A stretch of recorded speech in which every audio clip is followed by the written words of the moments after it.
Bonjour, aujourd'hui on va parler de la maladie de Hirschsprung, ou appelée chez les anglophones Hirschsprung disease. C'est quoi cette maladie? C'est une absence d'ondes péristaltiques, c'est une absence de péristaltisme au niveau du côlon distal. Donc, pourquoi on a cette absence de péristaltisme? Parce qu'il n'y aura plus de cellules ganglionnaires nerveuses qui vont innerver le côlon distal.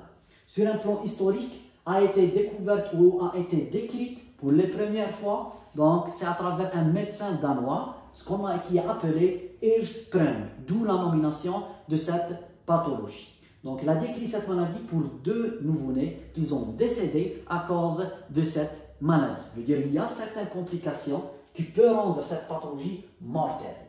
Sur un plan physiopathologique, là, il faut parler de ce qui est physiologique pour comprendre ce qui est physiopathologique, pour tirer ce qui est clinique, pour poser le diagnostic, pour comprendre comment traiter. Sur un plan physiologique, d'abord, ces cellules ganglionnaires, d'où ils vont venir?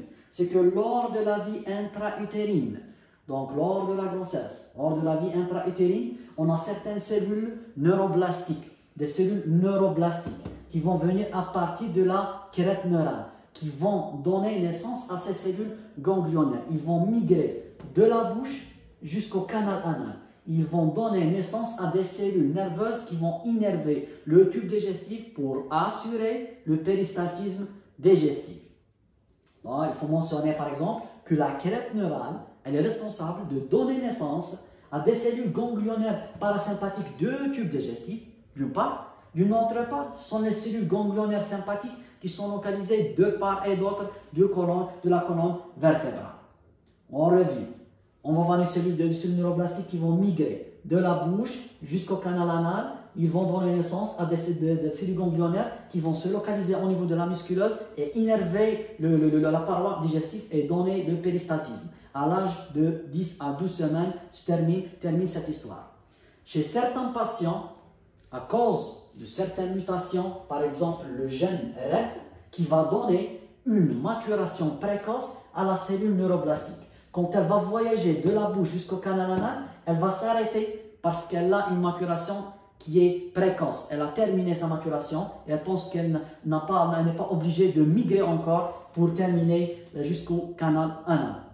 Et là, surtout, elle se bloque ou elle s'arrête au niveau du côlon sigmoïde parce que l'Hirschsprung classiquement, il touche rectum, côlon sigmoïde. C'est un segment court, donc rectum, côlon sigmoïde. Mais elle peut être encore élargie. Elle peut toucher rectum, côlon sigmoïde, côlon gauche, côlon transverse. Mais classiquement, c'est le rectum et le côlon sigmoïde. Donc, on revient. Ces cellules neuroblastiques, donc à l'état physiologique, ils vont donner naissance à des cellules ganglionnaires nerveuses et qui vont former des plexus. Ces plexus, ils vont localiser au niveau. Là, avant de parler de la localisation, il faut donner un rappel histologique. Donc, ça, c'est la paroi colique. On verse votre muqueuse colique. Là, entre la muqueuse et la musculaire muqueuse, on va voir la lamina propria. Là, on va voir les structures glandulaires. Et puis, on va voir la musculaire muqueuse qui va séparer la muqueuse de votre sous-muqueuse. Et au niveau de la sous-muqueuse, on va voir le premier plexus. C'est le plexus de Messner. Pourquoi le bon Dieu a mis un plexus au niveau de la sous-muqueuse et un autre plexus au niveau de la musculeuse? Le plexus de Messner qui est mis par sa position au niveau de la sous-muqueuse, il est ici. Pourquoi? Pour assurer l'innervation des vaisseaux sanguins. Et ces vaisseaux sanguins, quand ils sont bien innervés, ils vont assurer un bon débit sanguin pour irriguer votre muqueuse. D'une part. D'une autre part, ils vont innerver les structures glandulaires de la muqueuse pour assurer la sécrétion de ces glandes. Donc, c'est pour cela que le plexus de Messner, il est localisé ici. Alors que le deuxième plexus, qu'on appelle le plexus méentérique, on va appeler le plexus d'Erbach. Erbach, elle se termine par un CH, mais il est allemand. C'est pour cela qu'on va prononcer Erbach. Ce plexus, ces 2 plexus-là, donc, sont formés par quoi? Par des cellules nerveuses représentées en vert et par des cellules ganglionnaires. Ce sont des grandes cellules à cytoplasme eosinophile abondant et un grand noyau avec un nucléole proéminent. Cette cellule, quand elle est absente au niveau de ces plexus-là, on parle de la maladie de Hirschsprung. C'est pour cela, parmi les nominations, c'est la ganglionose colique, parce qu'il n'y a plus de cellules ganglionnaires au niveau des plexus nerveux. Très bien. Donc, en absence de ces cellules ganglionnaires, on va voir l'absence de péristaltisme. Donc, on va encore mentionner que ce gène RET qui a causé ce qu'on appelle une maturation précoce de la cellule neuroblastique, il peut être encore lié à autre pathologie. Ce qu'on appelle surtout, c'est le carcinome médulaire de la thyroïde. C'est le carcinome médulaire de la thyroïde qu'on va le trouver lors des néoplasies endocriniennes multiples, de A et de B. Donc ça, c'est un autre détail qu'on va le parler dans une autre vidéo. Autre cause incriminée, c'est l'absence de cellule de Kagel. C'est quoi cette cellule de Kagel? C'est sa cellule, ce qu'on appelle le pacemaker de tube digestif. C'est elle qui est responsable de donner les impulsions nerveuses pour ces plexus nerveux pour qu'ils vont fonctionner. Donc ils ont trouvé, donc les pathologistes, donc lors de l'anapath, c'est qu'il y a certains patients qui ont cette maladie de Hirschsprung, ils ont un petit nombre de cellules de Kagel. Veut dire ils ont un petit nombre de cellules de pacemaker qui peuvent être encore cause de cette maladie. Très bien. Donc, sur un plan épidémiologique, donc cette maladie, on va la voir donc pour un nouveau-né sur 5000 nouveau-nés. Je veux dire, elle est rare, mais elle est très grave. Donc, pour 5000 nouveau-nés, j'ai un nouveau-né qui a la maladie de Hirschsprung. Si je ne vais pas poser le diagnostic, il va mourir par des complications. Cliniquement, qu'est-ce que je vais avoir? La clinique, elle va être tirée de ce qui est physiopathologique. J'ai dit qu'on n'a plus de cellules ganglionnaires. J'ai dit qu'on n'a plus des cellules nerveuses qui vont assurer le péristaltisme. Veut dire, le péristaltisme, il est arrêté au niveau du rectum et au niveau du côlon sigmoïde. D'abord, c'est quoi l'histoire de ce péristaltisme? C'est pourquoi le bon Dieu a fait un péristaltisme. C'est que par exemple, j'ai ce segment, c'est un segment qui est proximal. Et ça, c'est un segment distal. Ça, c'est distal, ça, c'est proximal.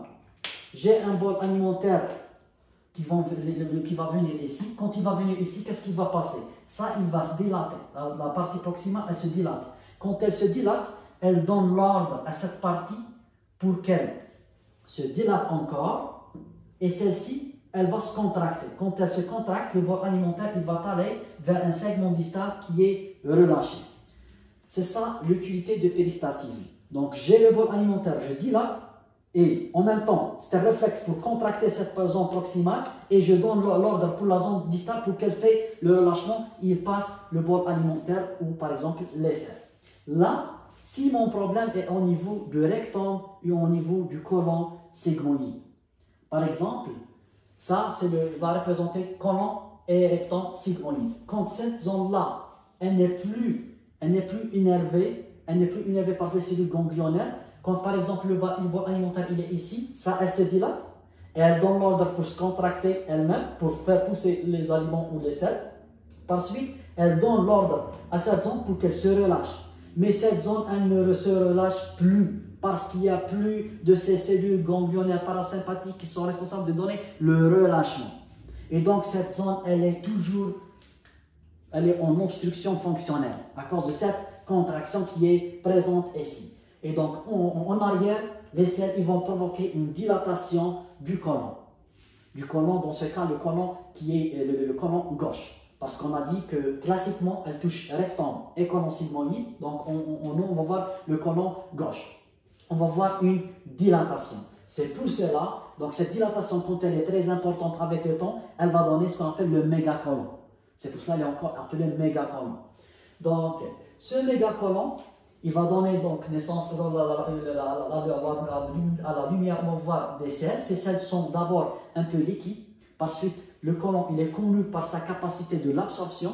Quand ils vont absorber ces liquides, les selles deviennent beaucoup plus solides et qui peuvent s'impacter ici. Et elle va provoquer une obstruction. Donc, dès le début, on commence à comprendre qu'on va voir une constipation parce que tout est bloqué ici. D'une part. D'une autre part, pour le nouveau-né, si on va poser la question à la maman, elle va nous donner qu'il y a un antécédent de retard d'évacuation de méconium à cause de cette contraction qui est présente ici et absence de relâchement et absence de péristaltisme colique. En plus, ces selles, quand ils vont se localiser longtemps ici, ils vont favoriser ce qu'on appelle la pullulation bactérienne. On va voir une pullulation bactérienne ici. Et donc les germes, ils commencent à faire quoi? Ils commencent à libérer les toxines. Et les toxines peuvent passer dans les vaisseaux sanguins. Et on va avoir une toxémie à cause de ces toxines-là, qu'on peut entrer dans un choc septique. D'une part. D'une autre part, ces toxines, ils peuvent hériter la paroi du colique et elle peut monter en eau et elle va donner ce qu'on appelle une entérocolite. Une entérocolite pour un nouveau-né, elle peut être mortelle. Très bien. En plus de ça, à cause de cette dilatation du côlon, donc on va avoir des signes cliniques de type météorisme et un ballonnement à cause de l'aspect de mégacolon.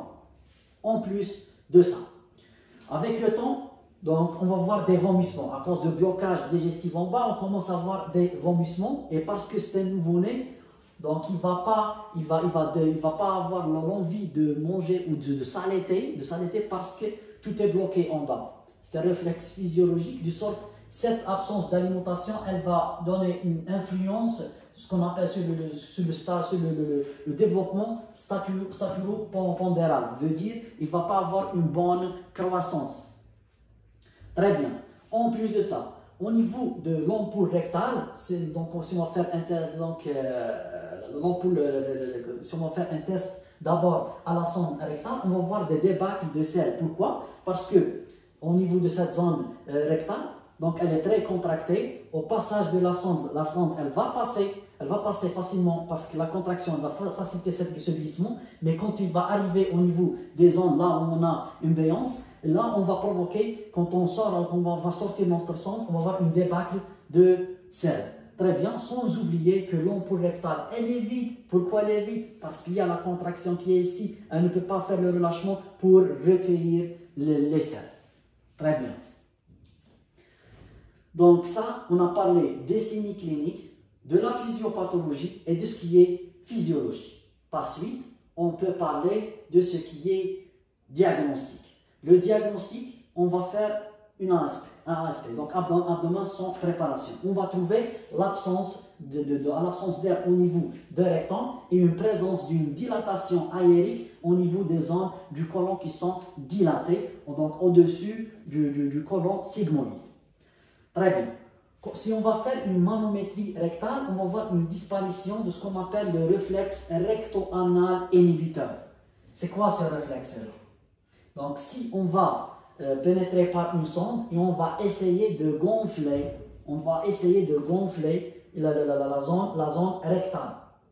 On va essayer de gonfler la zone rectale. Normalement, quand je gonfle le rectum, comme on a dit auparavant, on va avoir un réflexe de contraction et de relâchement qui est en bas.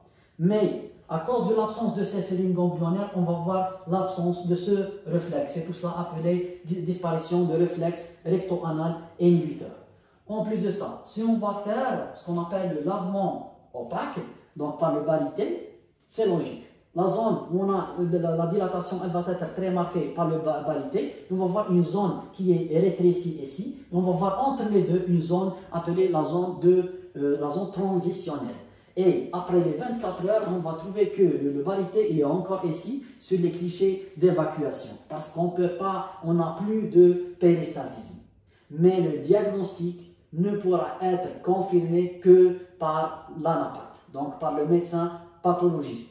En faisant quoi? En faisant une biopsie rectale. Cette biopsie rectale, ce n'est pas une biopsie rectale comme les autres biopsies simples qui sont superficielles. Parce que si la biopsie elle est superficielle, je suis ici, je suis dans la muqueuse. Je n'ai pas ramené la sous-muqueuse.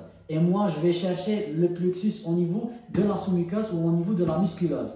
Donc, la biopsie, elle va être ce qu'on appelle suction biopsies, veut dire une biopsie qui va dépasser les 3 mm pour arriver à la sous-muqueuse. Quand on va voir sous microscope optique, là, on va chercher ce plexus de Meissner. On va trouver les fils nerveux qui sont ici et qui sont parfois hypertrophies. Donc, on va aller hypertrophie pour essayer de donner ce péristaltisme qui est absent. Mais malgré on a cette hypertrophie de plexus, mais on a plus de ces cellules ganglionnaires. Et là, on va répondre absence de cellules ganglionnaires parasympathiques au niveau du plexus de Meissner pour donc donner une confirmation au diagnostic.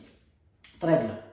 Le traitement de cette maladie de Hirschsprung, donc c'est un traitement qui va être chirurgical, sans oublier de gérer les complications.